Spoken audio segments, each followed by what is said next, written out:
Karma beauty people, welcome back to my channel. It's MelaninMichie coming at you super bummy, just dry skin, hyperpigmentation, keeping it 100. Having a bit of a creative block this week, so I thought we'd just do a Q&A, catch up, just talk, because it's been a while that I've actually just sat down and just spoken to the camera and to you guys. I've got a little twist like an octopus lady. So let's get ready, let's beautify ourselves and let's chat.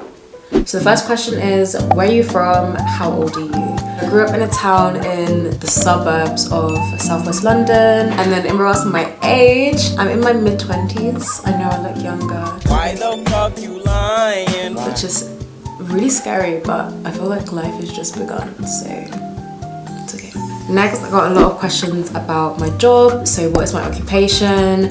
Do I miss anything about a 9 to 5? How's it going doing full-time YouTube/social media? So at the moment, I'm a full-time YouTuber, content creator, and I do a little bit of freelance modeling as well. Previously, I was an NHS worker in the hospital, seeing patients in ophthalmology to do with eyes and brain. What I miss the most about a 9 to 5 job is my patient interaction. I love being able to be quite one-to-one with people and make a positive impact in their life in a way that like they could have never even comprehended before. Definitely to some extent I miss working with people, but I also don't miss working with people, if you get what I mean. Which actually taps into this next question where someone said, you change hairstyles pretty often.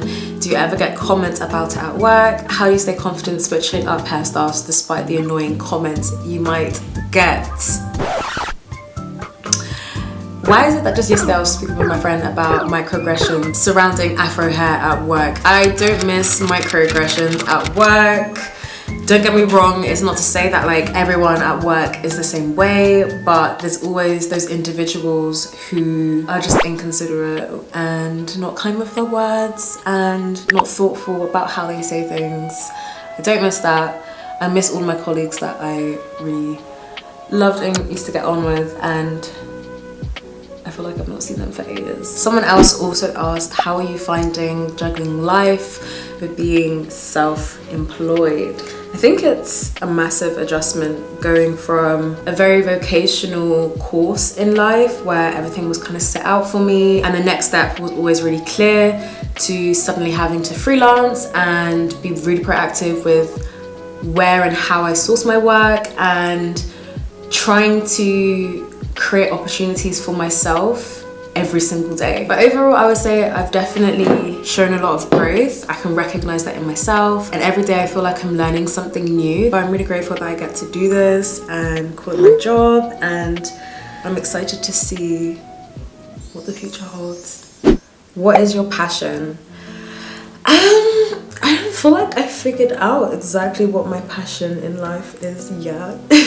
I know that I love creating. I'm quite meticulous when it comes to the work I produce. I love learning. I love being able to share what I've learned as well, and just generally spreading more self-love, because it's something that I'm working through every day. I feel like those would be my passions. Okay, let's get into the juicy stuff. So I had a lot of questions about me and my boyfriend. Can we get a couples Q&A? Missing the travel vlogs with your boyfriend. When is the wedding? So if you guys don't know, I've been with my boyfriend for 5.5 years. The reason why you guys haven't had a couples Q&A yet is because life has really been testing us. My boyfriend was studying for 3 years, right? This was immediately after we'd done 1 year long distance relationship, and then he was like back to back with work and studying too. So that happened, and then just before he finished, we also went through like quite a rough patch, I would say. I feel like anyone that's been in a relationship for long enough knows that it is constant work and effort and communication and comprehension that needs to occur in order for a relationship to work. And let's say we had to do a lot of that last year, but we are most definitely working through it. I feel like we have grown so much in the last year, really. I feel like in a relationship it's all about finding the right person to work through issues with, because the perfect person does not exist. It's about finding someone who fits the foundation of your morals and your values and you just vibe with, like you just work well with. And then where there are differences or nicks in the relationship, you need to communicate and iron through those, work through those. But I have a feeling I'll be able to convince him to do a Q&A with me this year. So let's get this video to 800 likes. If we can do that, then he has to sit down and do a Q&A with me. We'll do like a couples Q&A because I feel like we've got some nuggets of knowledge to share with you guys.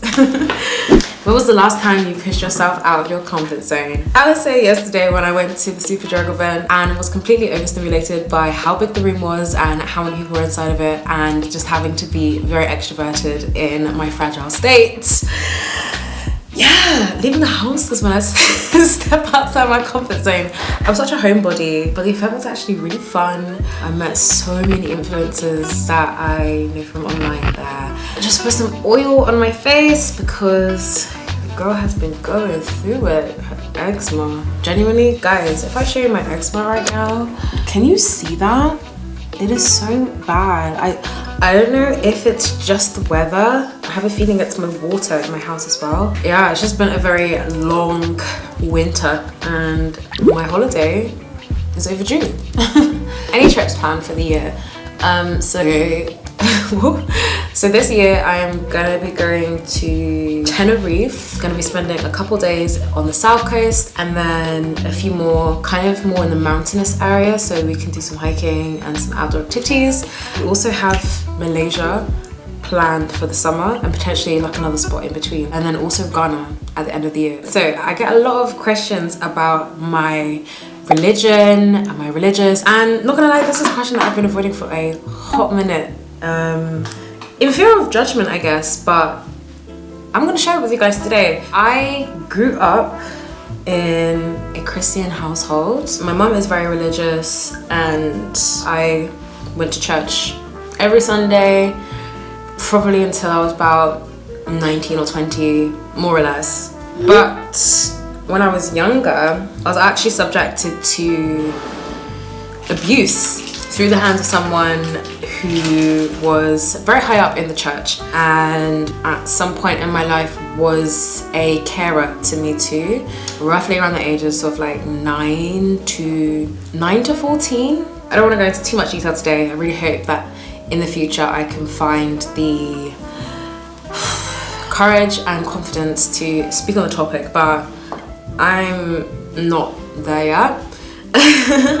I think it's something that I only really processed that I was subjected to much later on in my life, and naturally it's still something that affects me. So yeah, therapy has been amazing. I think someone else also asked a question about therapy. Therapy has been a massive help for me in my healing process in my adulthood from my childhood traumas. I would definitely encourage it to everyone. I feel like everyone could benefit from therapy. It's the highest form of self-care, really, because you are literally investing in something that is not tangible, something that you cannot hold, that you cannot see, but is ultimately medication for your soul and for your mind and for your peace. Depending on where you are, if you're able to access therapy, talking therapy, psychotherapy through your government system, then please hop on board. I know in the UK with the NHS there is access, but it's very limited, and they usually try to encourage you to get CBT, which is cognitive behavioral therapy,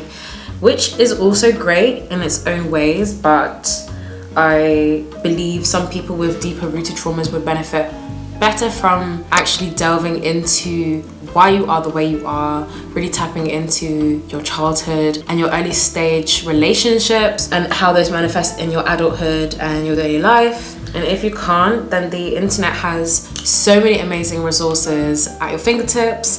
I will try and link like a few videos here of people that I really like on YouTube who kind of focus on like mental health and psychology, sociology and psychiatry. I've got quite a few comments about like my inner child and my past self. So someone asked, Pov, you're 5 years old, what would you say to yourself now, and what's some advice you would give to your past self? I would say don't rush growing up.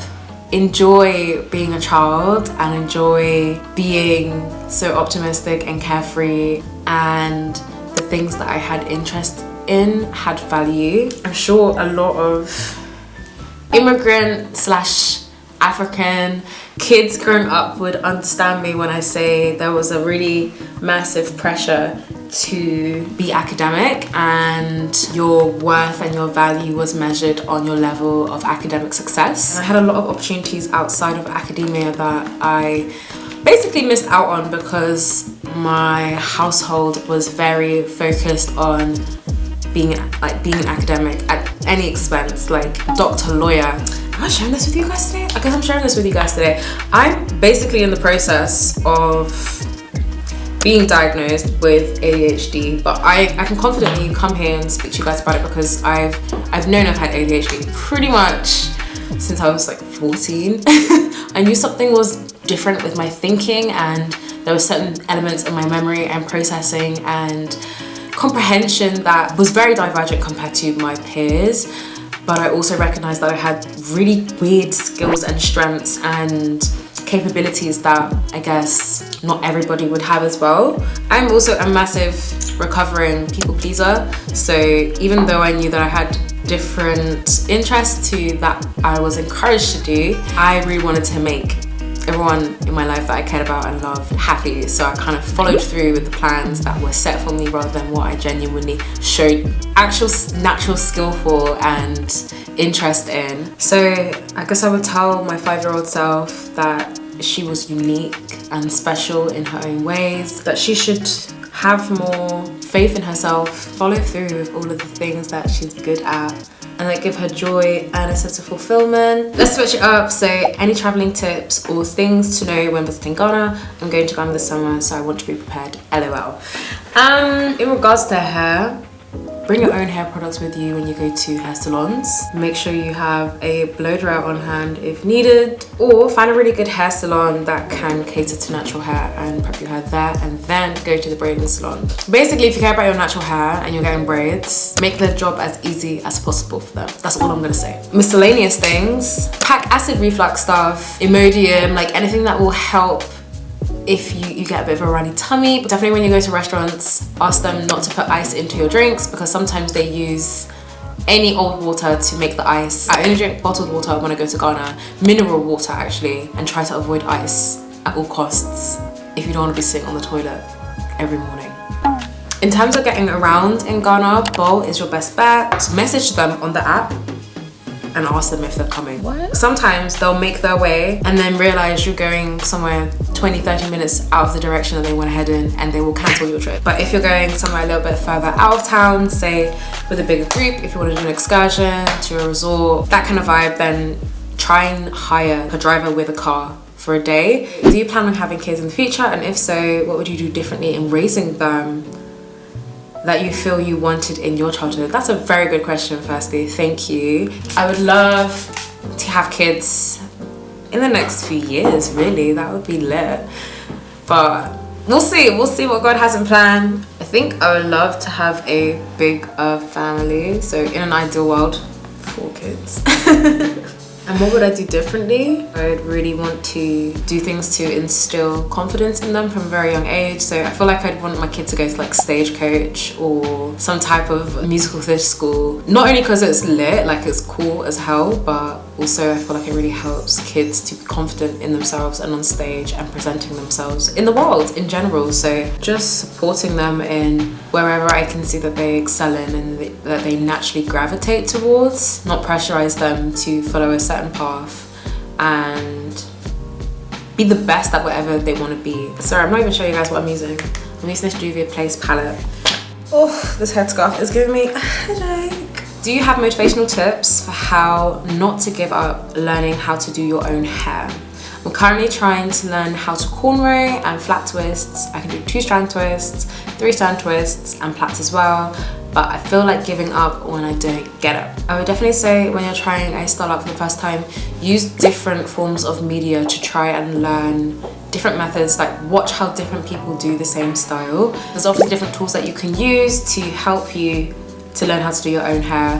One of them being the 3-way mirror that I mentioned in one of my previous videos. I will link that video somewhere on the screen. Make the job as easy as possible for you. Less friction, more ease of mind is gonna make the braiding process or the learning process so much easier for you. Because styling natural hair is an extreme sport, honestly. We all deserve medals. People can do some really deep questions. Okay, so how do you keep things new and fresh in your female friendships? What is one of the things you would implore someone to do / exercise on to have healthy and build stronger bonds with their female friendships? Rah, I am honored that you guys feel like I'm a relationship connoisseur.